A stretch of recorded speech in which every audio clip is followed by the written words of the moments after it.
Topic है वो है एक नया सब्जेक्ट ज़रा आज से हम लोग जो स्टार्ट करने जा रहे हैं वो है फ़िलासफ़ी। ठीक है। अब सबसे पहले ज़रा किसी भी सब्जेक्ट के बारे में जब आप पढ़ने जाते हैं तो उसके बारे में आपको जानना बड़ा ज़रूरी होता है, क्योंकि अगर हम एजुकेशन में बात करें तो फ़िलासफ़ी को एक ख़ास अहमियत हासिल है, इस सब्जेक्ट को एक ख़ास अहमियत हासिल है। तो इसका अगर हम बैकग्राउंड देखें तो ये फ़िलासफ़ी जो है वो बेसिकली दो अल्फाज से निकला हुआ एक फ़िलो है और सोफस है। ठीक है। और ये दोनों ग्रीक वर्ड हैं और ग्रीक वर्ड से ये निकला हुआ है। इसका जो मीनिंग है वो क्या है? Love of wisdom. Love of wisdom means कि जब आप किसी भी चीज़ को सोचने समझने की जो सलाहियत होती है वो हर एक की एक दूसरे से डिफरेंट है। Ways of thinking of world, कि आप दुनिया को किस नुक्ता नज़र से देखते हैं, आपके मुताबिक जो वो दुनिया क्या है। इसमें फंडामेंटल क्वेश्चंस जो है वो आपके माइंड में आते हैं, और जो फंडामेंटल क्वेश्चंस देने का अहल होता है, जो दे देता है, उसको हम क्या कहते हैं? उसको फिलोसफर कहते हैं। ठीक है। जैसे माइंड में आता है कि अल्लाह कितने होंगे, ये यूनिवर्स कैसे जो वजूद में आई, अगर हमने मर जाना है तो मरने के बाद हमारे साथ क्या मामला होगा। तो वो सारी की सारी चीज़ें किस में आ जाती हैं? आपकी फ़लसफ़ा। फ़लसफ़ा असल में क्या होता है कि जिसमें बात के अंदर एक पोशीदा बात होती है, जिसको जानने के लिए क्या होता है? आपको फ़िलासफ़ी का सहारा लेना पड़ता है। ठीक है। इसको अगर हम देखें कि किसने सबसे पहले इस पे काम किया, तो सबसे पहले, क्योंकि पीएससी वगैरह के टेस्ट में भी इस तरह के एमसीक्यूज आपके लिए आते हैं, एनटीएस में भी पूछे जाते हैं एजुकेशन के पोर्शन में।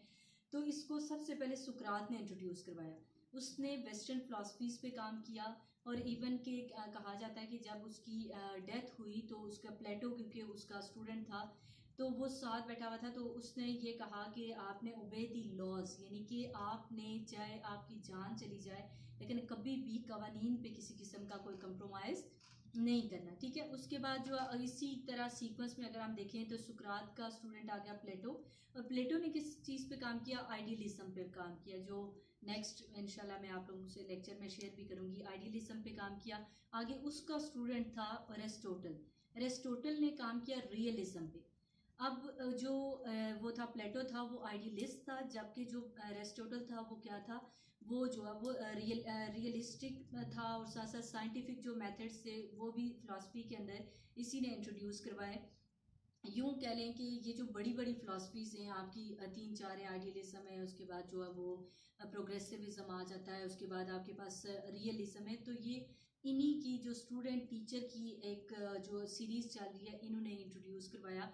अब नॉलेज दो तरह का होता है हमेशा। जो टाइप्स ऑफ नॉलेज हैं वो फिलासफी के अंदर दो तरह का आपका नॉलेज है। एक होता है सेल्फ एविडेंस नॉलेज।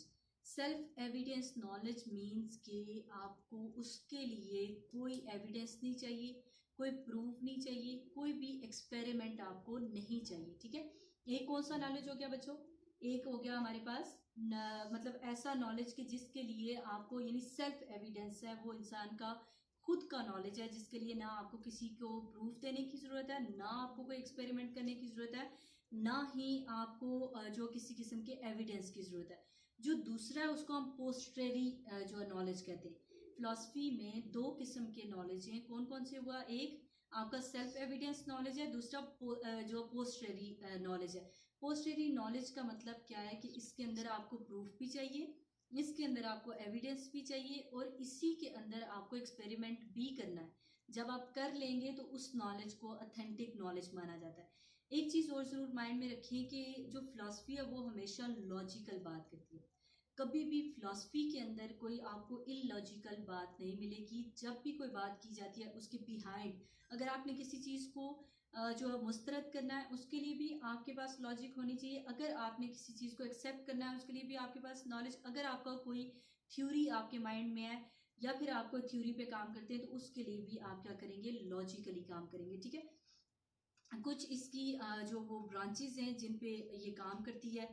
अब ब्रांचेस कौन कौन सी हैं आप लोगों ने देखा होगा, क्योंकि हम एजुकेशन से रिलेटेड है, हमारा बीएस एजुकेशन का जो सब्जेक्ट है, साथ साथ बीएड 1.5 का है, एमएड के ये जो है वो सारे उस टॉपिक के अंदर आ जाते हैं।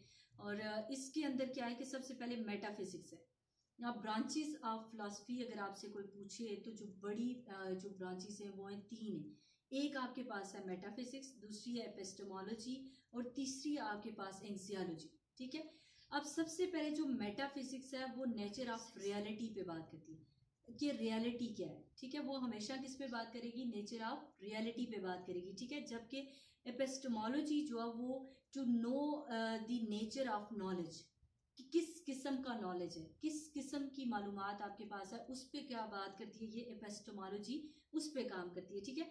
थर्ड हमारे पास एक्सियोलॉजी आ जाता है। एक्सियोलॉजी बेसिकली किस पे काम करती है, आपकी वैल्यूज़ पे, एथिक्स पे बात करती है, जिसमें आपके बिलीफ्स आ जाते हैं। जिस तरह हमारा कुरान मजीद पे है तो वो कोड ऑफ कंडक्ट आ जाता है, वो सारी की सारी चीज़ें किस में आ जाती हैं, आपकी एक्सियोलॉजी में आ जाता है। फर्स्ट मैंने आपको क्या बताया, फर्स्ट आपके पास मेटाफिजिक्स है। मेटाफिजिक्स अगर हम एजुकेशन के एतबार से देखें, ये चीज़ भी माइंड में रखें, करिकुलम पे बात करती है हमेशा, किस पे, नेचर ऑफ रियलिटी, यानी कि मेटाफिजिक्स एजुकेशनली किस पे काम करेगी, करिकुलम पे काम करेगी।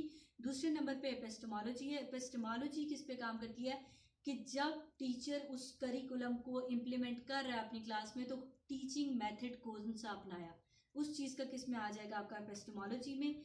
और उसमें उसका बिहेवियर जो होता है वो किस में आ जाता है, एक्सियोलॉजी में आ जाता है। इसी तरह से कॉस्मोलॉजी है। कॉस्मोलॉजी किस पे काम करती है, यूनिवर्स पे, टाइम पे, स्पेस पे, इन चीज़ों पे काम करती है। देन थियोलॉजी आ जाती है। थियोलॉजी गॉड पे, जो वो गॉड के जो कंसेप्ट्स हैं, डिफरेंट लोगों के जो डिफरेंट मज़ाहब के मुताबिक डिफरेंट है, उन पे काम करती है।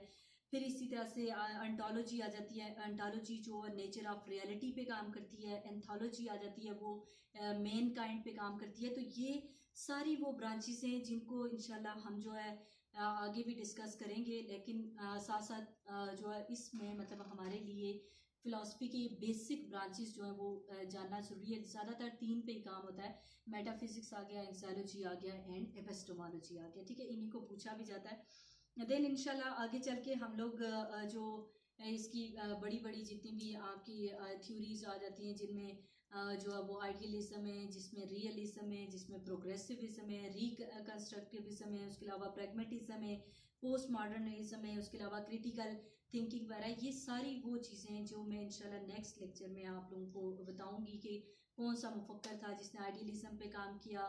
उसके बाद हम ये भी देखेंगे कि किस तरह से एजुकेशन के अंदर कहाँ कहाँ आप उसको इम्प्लीमेंट कर सकते हैं, क्योंकि अक्सर ये होता है कि पीएससी वगैरह के जो आपको क्वेश्चन ये छोटे छोटे होते हैं कि आइडियलिज्म का जो वो जो आप कह लेंगे मुफक्कर वो कौन है, फिर इसी तरह रियलिज्म का कौन है, किसने किस पे बात किया है, लॉजिकली बात किया है। टीचिंग ऑफ मेथड्स इसके अंदर आ जाते हैं, करिकुलम आपका आ जाता है। उसके बाद आपके टीचिंग मेथड्स हैं, यानी जितनी भी एजुकेशन से रिलेटेड चीज़ें वो सारी की सारी फिलॉसफी